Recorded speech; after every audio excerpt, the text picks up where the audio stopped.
14mm screw in the back of the plunger stop.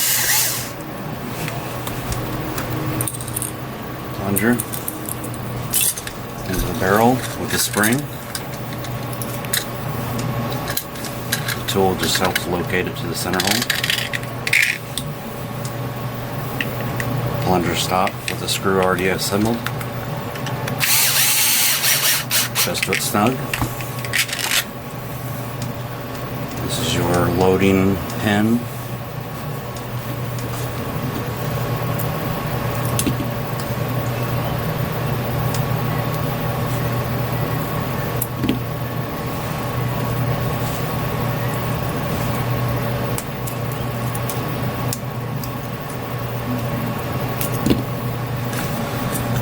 The barrel is pre-cut with 2 holes, one on the top, one on the bottom, whichever you prefer. That one hole goes all the way through,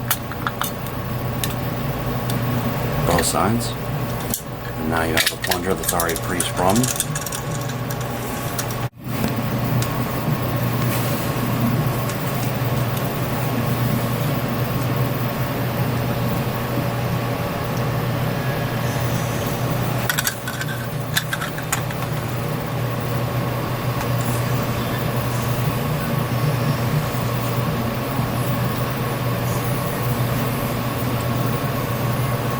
All the way until it stops. Back it out maybe a quarter of a turn. Same for the opposite side.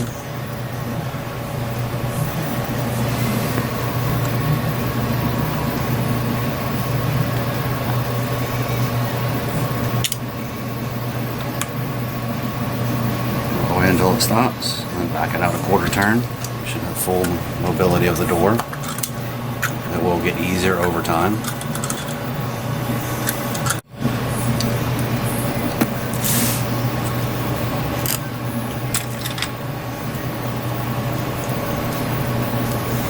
$2mm screw driver, servo hardware, and 2 14mm flatheads. Servo wire faces to the right into the hole, into the gap. The wire routes along the back side of it and comes out the back channel. You notice I'm holding the wire and keeping it taut. That will come into play in just a few minutes when we load it into the barrel. The 2 flatheads self-tapping mount to the back side of the servo into the casing.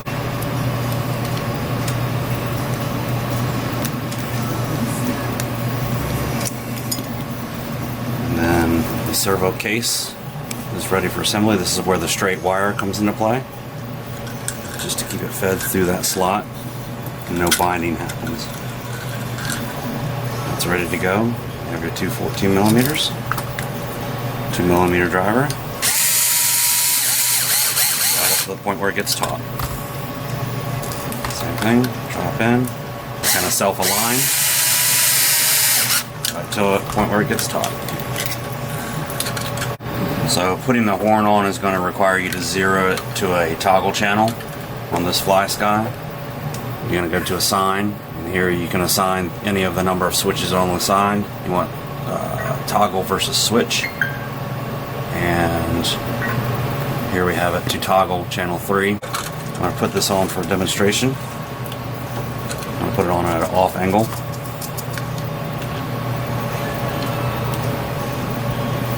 What you're going to want to do is to make sure that this on the open position clears the door completely. So we're going to parallel this to the servo body. Now you have a nice full swing. That being said, you should be done with the zeroing of the servo. Use the edge of the table, put the back of the barrel right up against it, give it a couple of taps, and then the servo hardware includes the horn screw,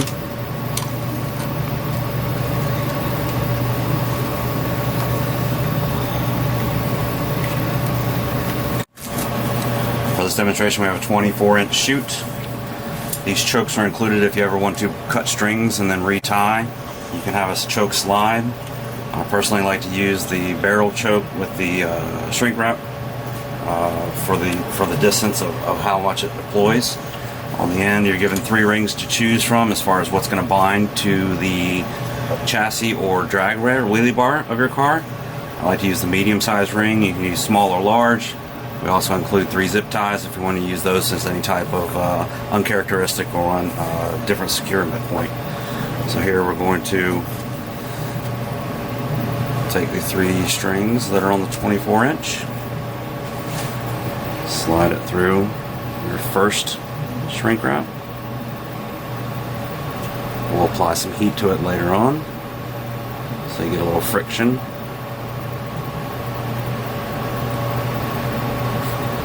This will be the furthest down choke for it, and this is also to help bundling and packing of the chute. So one more.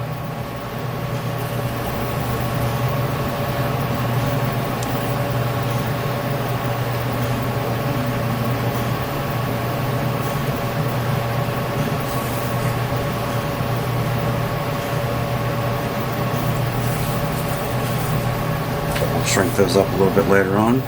Here's where you can load your choice of rings on the back side of the hook for a wheelie bar mount. This part's really easy. Take your 3 strings, slide them through, open up your loop, and slide your hook through that. It's just a simple little attachment. It will choke down on itself, and then the shrink wrap will help and assist and give you directional exit out of the barrel.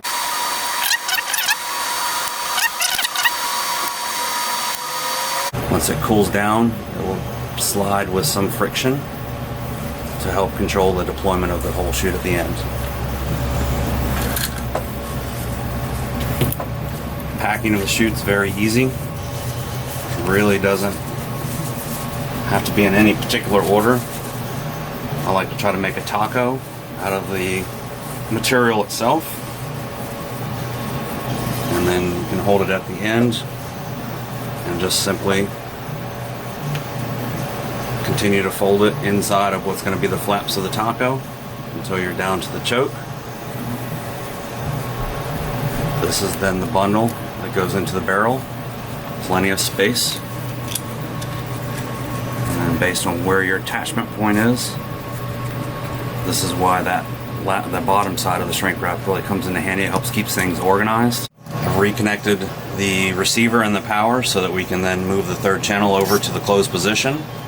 You can then disconnect, and at this point your chute pin is ready to pull. I would suggest during install leaving this pin in, but this is also secured at any point in time so you can continue to manipulate the rest of the install.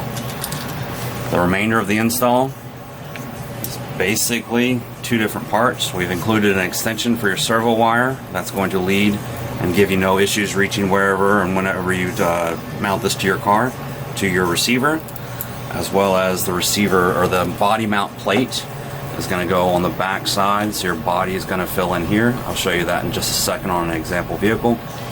And then you have 4 12mm flathead screws that will go through the back plate, through the body of your rear end, and then into the back of the barrel, so that this actually becomes a pinch point, and your mount will then hold securely and basically ready to run at that point.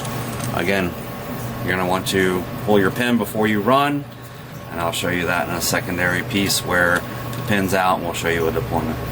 Once you have your barrel assembly done, loaded, secured, we're going to take a look at our body, and what you're going to want to do is find the medium point in between the 2 tail lights. Mark that on the inside or outside. You can cut from either side, whichever you prefer. We provide the backing plate for the barrel. That is then going to, with a Sharpie, obviously ours is already cut away, you just mark the inside holes and the 2, I like to do the 2 outers, but if you have any stronger points, if your body's different, we provide a 3rd set of holes that you can still get 4 attachment points for.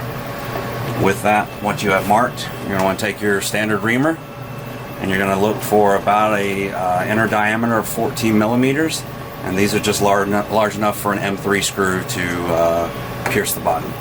So then you ream it out. Most of them stop pretty much at 14mm. almost, I'm about maybe a quarter inch, eighth of an inch away from the end of it. So the reason why we're going to ream larger than this barrel stop is just in case there's any play. You're never going to want this stop to interfere with the body once this plate is mounted to the rear side. I just went slightly larger than the diameter of the back plate, so that again, when you're fully loaded and then when the action occurs, this never interferes with the back plate or the body cut. And then at that point, it might be a little easier to flip over, and you're going to see how the back then manipulates into a mount.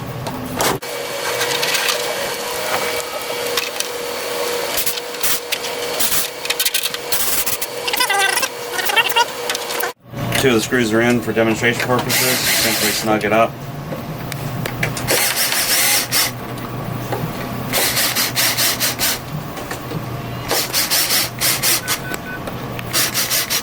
Bar sitting nice and tight.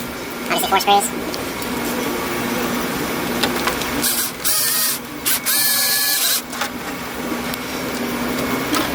There's a plug there.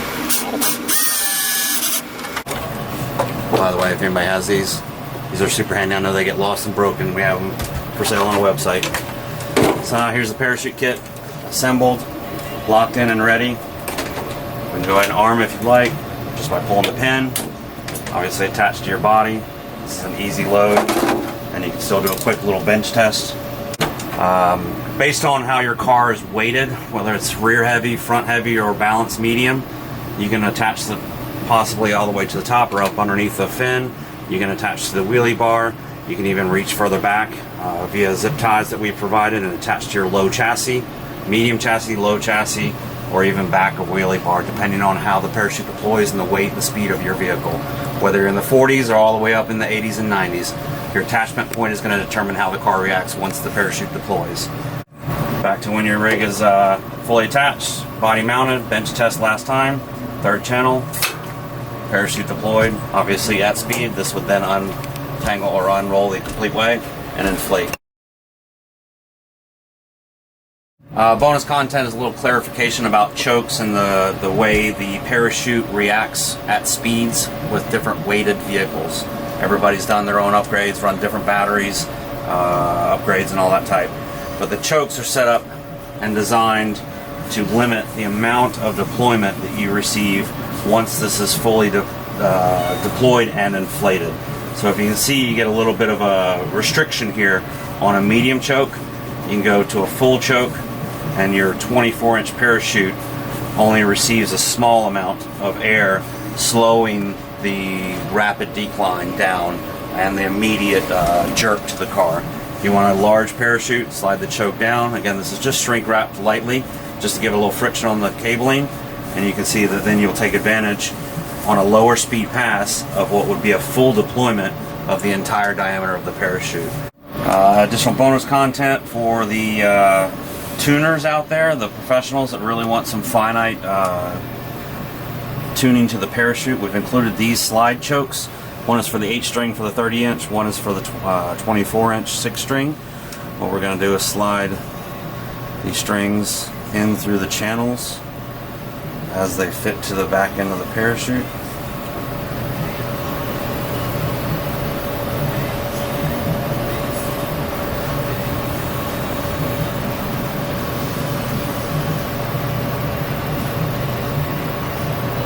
The attachment point then becomes the same to the vehicle or to the chassis or wheelie bar. Again, keeping with the same medium loop. Slide the 3 strings through it, open them up, send the hook back through it. Very simple attachment. And then at this point, your slide choke is tunable to that choke point. You can set it to stop here. You can set it to go all the way back as far as you want, as much string as you want to include that center hole and slide choke that we were just demonstrating. So if you wanted a cable choke that is adjustable versus the shrink wrap, this is an extra piece. Again, this is for the 8-string 34, this is for the 6-string 24. That kind of answers your question. You can see that choke deploys out of the parachute with the parachute.